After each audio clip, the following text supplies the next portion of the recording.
حکیم سے حیات ملتی ہے، اس کو نہیں لیتے ہم. قرآن حکیم سے زندگی ملتی ہے، اس کو نہیں لیتے ہم. مرنے کے سامان ڈھونڈ رہے ہیں اس کو. جی پھر مرحومین کے ایصال ثواب کے لیے قرآن حکیم پڑھتے ہیں، پڑھاتے ہیں. ارے وہ زندوں کے نفس کو بھی درست کرتا ہے، اس جانب توجہ نہیں ہوتی. قرآن حکیم کے پیغام سے، اس کے پڑھنے سے ہماری دل کی کیفیت بدل جاتی ہے، ایمان میں، دین میں استقامت آتی ہے. اس جانب اس نیت سے نہیں پڑھتے ہم. قرضدار ہو جائیں گے قرآن پڑھیں گے. جی تو یہ قرضدار ہونے کے بعد ہی قرآن پڑھیں گے ہم، اس سے پہلے نہیں پڑھیں گے. ارے یہ سوچ کر پڑھو کہ اللہ ہمیں متوکل رکھے، توکل والا بنائے. یہ نیت سے قرآن نہیں پڑھیں گے کہ اللہ ہمیں کسی کے آگے ہاتھ پھیلانے والا نہ بنائے. یہ امید سے اور اس جذبے سے کیا قرآن نہیں پڑھنا چاہیے. آج ہمارا جو مطلب ہو گیا تھا قرآن حکیم سے بھی ہم مفاد پرست ہو گئے. ہمارے جیسا قومی، ہمارے جیسا موقع پرست، مفاد پرست نظر نہیں آئے گا. قرآن حکیم کو بھی آج ہم نے مطلب کے لیے پڑھنا شروع کیا. جی قرآن مانے جب ہمارا مطلب سب سے پہلے کیا دینا، بچے کے ذہن میں قرآن حکیم دینا. چلو قرآن حکیم آ گیا، اب اس کے بعد کیا کیا دے رہے صاحب آپ، وہ چیز پہ تو غور ہو. ہر وہ چیز دے رہے ہیں، یہاں تک کہ موبائل فون بھی دے رہے ہیں، وائی فائی کا کنیکشن وہ بھی دے رہے ہیں. یہ کہاں سے ہے؟ کیا یہ فاطمہ رضی اللہ تعالیٰ عنہ کا جہیز ہے؟ آج مثال ہوتی ہے، اگر کوئی بیچاری کہیں مظلوم ہے، کوئی عورت ہے نا بھائی، تو اس کو کہا جاتا ہے بڑے بوڑھے بزرگ لوگ، ارے بیٹی فاطمہ جیسا صبر کرو. ٹھیک ہے، فاطمہ جیسا جہیز لیتے ہوتے تو بہتر کھانا. ویسا تو جہیز نہیں لیے، لیتے وقت نہیں، بھائی کی خواہش ہے، بابا کی خواہش ہے، اماں کی خواہش ہے، پھوپھو کی خواہش ہے، بہنا نہیں مان رہی. یہ سب بول کے بیچارے گنگا کر دی اس کو. غریب باپ کہاں سے مجبوری سے قرضہ لایا، وہی بہتر جانتا ہے. اب بات آتی ہے نہیں کیا دینا، پہلے قرآن دینا، جانی مال دینا. تو قرآن اور جانی مال جیسے عمل کرو. قرآن اور جانی مال جیسے عمل اگر آ جائیں گے، اس کی حقیقت کو پہچان لیں گے، تو آج میرا دعویٰ ہے، میں خود کہتا ہوں، آپ بھی کہہ سکیں گے کہ اگر ایسی اخلاص ہم میں آ جائے تو کوئی گھر میں کوئی بچی بندیائی نہیں بیٹھی رہے گی انشاءاللہ. آج جہیز کے نام پر کئی بچیاں بیٹھی ہیں. نوجوان اس جانب توجہ دیں کہ وہ بغیر لین دین کی شادی کرنے کے لیے آگے آئیں. یہ نہیں ہے الغرض قرآن سے ہمارا تعلق ایسا ہو گیا، ایسا نہیں ہونا چاہیے. قرآن ہم پڑھیں. آج دیکھیں غیر مذہب والے لوگ قرآن پڑھتے ہیں، خرچے کے لیے نہیں پڑھ رہے، پریشانی کے لیے نہیں پڑھ رہے. کوئی مر رہا تو اس کا دم نہیں نکل رہا، یاسین نہیں پڑھ رہے، اس کے سرانے بیٹھ گئے. وہ قرآن کو تحقیق سے پڑھ رہے ہیں، ریسرچ کے لیے پڑھ رہے ہیں. آپ دیکھیں بل کلنٹن جانتے ہیں اسے، امریکہ کا سابق فائدہ چاہتے ہیں. ہم قرآن سے ہدایت نہیں چاہتے ہیں، نہیں، قرآن سے ہدایت چاہیے. آپ دنیا آپ کے قدموں میں آئے. میرے والد محترم مرحوم اللہ مغفرت فرمائے، وہ اکثر فرماتے تھے کہ آپ صاحب کی دنیا کے پیچھے مت بھاگو. جب تک دنیا کے پیچھے بھاگتے رہو گے، دنیا آگے جائے گی، آپ پیچھے بھاگتے رہیں گے. رک جائیے، توکل میں آ جائیے، اللہ کو چھوڑ دیجیے ہر معاملہ، دنیا آپ کے قدموں میں آئے گی. اب یہی بات ہے، بس شرط یہ ہے کہ اس پر عمل ہو، حقیقت پسندی کے ساتھ عمل ہو. الغرض نبی کریم صلی اللہ علیہ وسلم نے فرمایا کہ میں تمہارے درمیان قرآن کو چھوڑے جا رہا ہوں اور میرے خاندان کو چھوڑے جا رہا ہوں. یہ دونوں چیزوں کا بھی آج ہم نے کوئی پاس و لحاظ نہیں رکھا. قرآن کے ساتھ ہمارا ایسا معاملہ ہو گیا کہ وہ زندوں کی کتاب تھی، مردوں کا وسیلہ بنا دیا، مردوں کی مغفرت کا ذریعہ بنا کر رکھ دیا. جی، اور وہ کتاب تھی ہمارے اطمینان قلب کے لیے. آج ہم وہ کتاب کو ذریعہ بناتے ہیں ہماری جیب کے لیے. اور آج وہ کتاب آزاد تھی، ہم نے اسے جلدار میں قید کر کے رکھ دیا. یہ چیزوں کو بدلنا ہوگا، یہ روش کو ہماری بدلنی ہوگی. قرآن حکیم، ہر گھر سے قرآن حکیم کی آواز بلند ہونی چاہیے. تب دیکھیں گے معاشرے میں کیسی بہتری آئے گی، کیسے سدھار آئے گا اور کیسی ترقی ہوگی انشاءاللہ.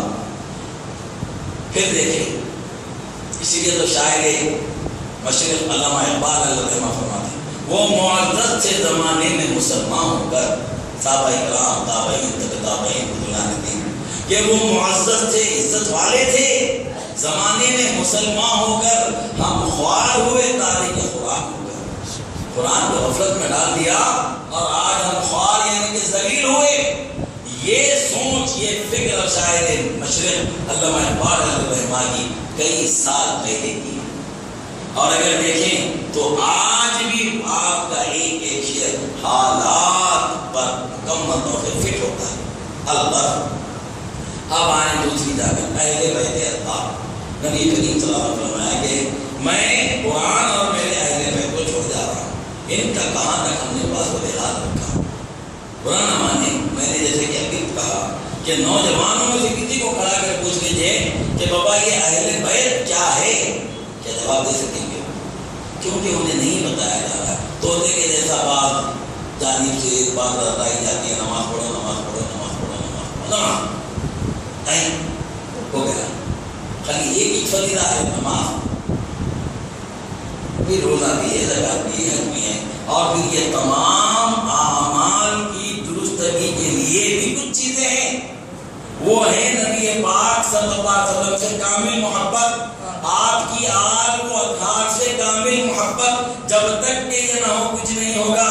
لاکھ عبادتیں کر لے کچھ اجر نہیں ہوگا. اسی لیے تو فرماتے ہیں صرف حب نبوی حشر میں کام آئی جلیل. نبی کی محبت حشر میں کام آئی جلیل. طاعتیں آئی نہ زہد آیا نہ تقویٰ آیا, کچھ نہیں آیا. اگر عبادتوں کو دیکھے تو سب سے بڑا عبادت گزار خود خسارے میں ہے نہیں بھائی. کئی ہزار سالوں کی عبادت ہے اس کی, اس کے جیسا اگر عابد تمہیں نہیں ملے گا. اور اس کا نام ہے شیطان جو عابد تھا اور اللہ کا نافرمان ہوا تو اس کی اتنی سجدے اتنی عبادتیں نہیں آئی. کیوں کہ جب اس نے گستاخی کی, جب اس نے محبت کو قبول نہیں کیا. اللہ نے آدم سے محبت کی, شیطان نے آدم سے نفرت کی, حسد کیا. اسی سبب وہ خطا یعنی کہ اس کی تمام علمی ریاستیں اللہ نے کھینچ لی. جو مرتبہ جو شان کو عطا ہوئی تھی وہ سب کا سب ختم ہوا اور ہمیشہ کے لیے ذلیل و خوار ہوا. تو یہ نہ سوچے کہ ہم صرف علم کی وجہ سے بخشے جائیں گے, ارد نہیں ہوگا. عمل کی وجہ سے بخشے جائیں گے, نمازی بخشائیں گی, یہ بھی ممکن نہیں ہے. جب تک کہ ہم ہر چیز میں پورے نہ ہو اس وقت تک ہم دعویٰ نہیں کر سکتے. اور یہ سب چیزوں کے لیے سب سے پہلے نبی کریم صلی اللہ علیہ وسلم سے کامل محبت, آپ کے خاندان سے کامل محبت. اہل بیت اطہار خاندان نبی علیہ السلام کو کہتے ہیں. اب انشاءاللہ میں آگے کبھی پوچھوں گا تو جواب دیں گے آپ لوگ. جس کو کہتے ہیں اہل بیت اطہار خاندان نبی علیہ السلام کو, حضور صلی اللہ علیہ وسلم کے خاندان کو.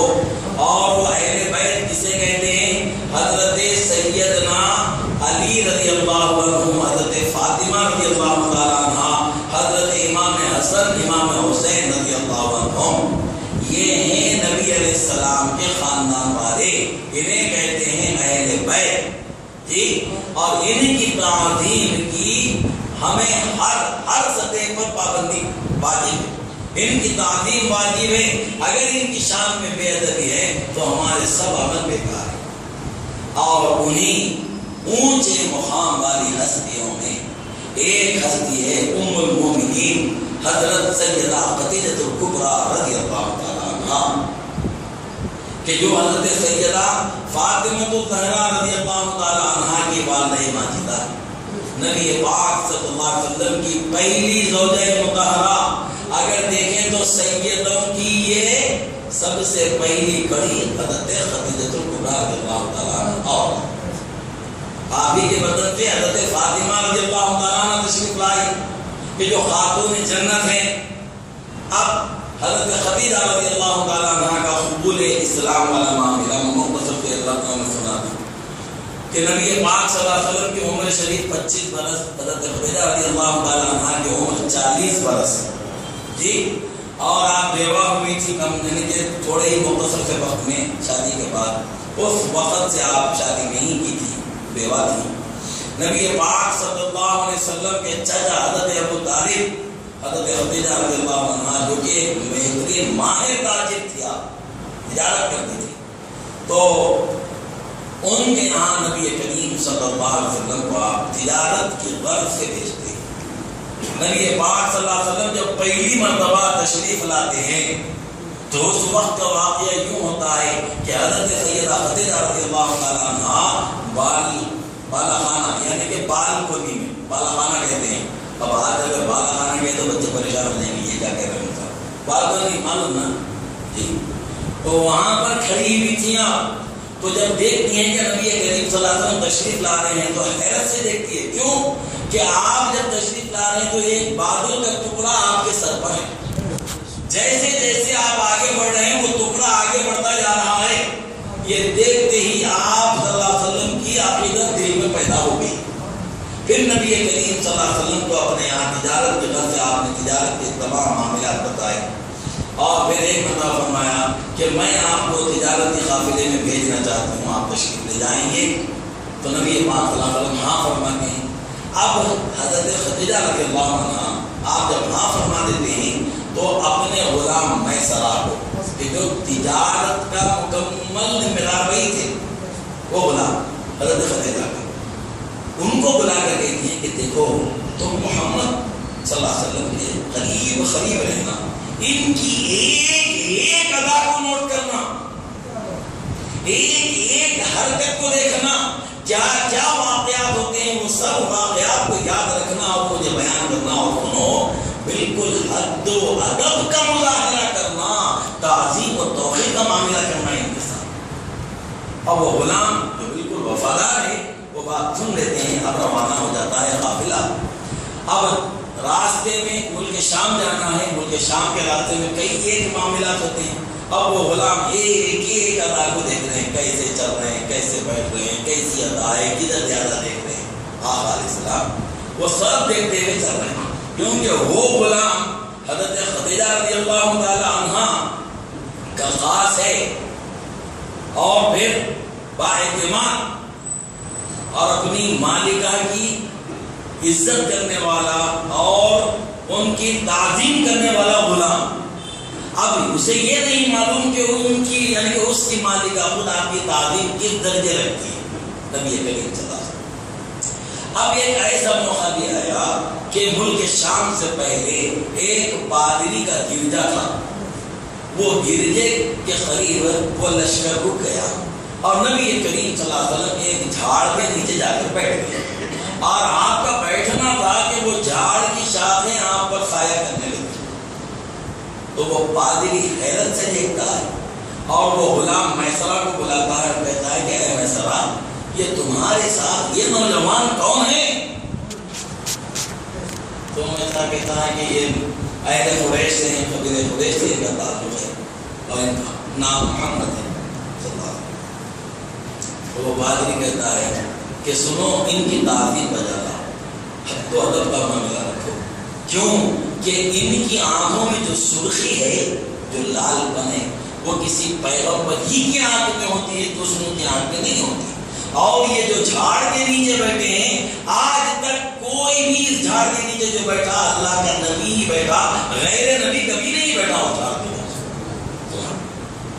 اب یہ واقعہ ہوتا ہے، وہ غلام میسرہ کو بہت تاکید کرتا ہے وہ پادری، اور کہتا ہے کہ کاش کہ جب یہ اعلان نبوت فرمائیں گے اس وقت میں زندہ رہوں اور میں اسلام قبول کر لوں۔